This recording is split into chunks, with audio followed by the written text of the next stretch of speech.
అసలు స్వామి హనుమ పేరు చెప్తే చాలు. బుద్ధిర్యశో బలం ధైర్యం నిర్భయత్వం అరోగత అజాడ్యం వాక్పటుత్వంచ హనుమత్ స్మరణాత్ లభేత్.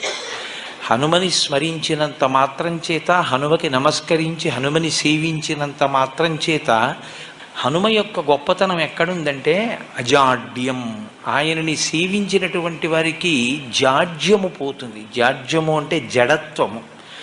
జడత్వము అన్న మాటకు అర్థం ఏమిటంటే స్పందన శక్తిని కోల్పోవడం. శ్రీరామాయణంలో రామచంద్రమూర్తిగా శ్రీ మహావిష్ణువు వచ్చే ముందే బ్రహ్మదేవుడు అనేక మంది దేవతల్ని శాసించాడు. రావణ సంహారం అంటే అంత తేలికైన విషయం కాదు.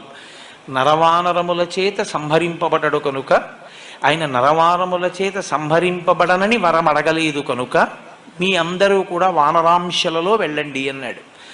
దేవతలందరూ వానరుల యొక్క అంశలలో వచ్చారు.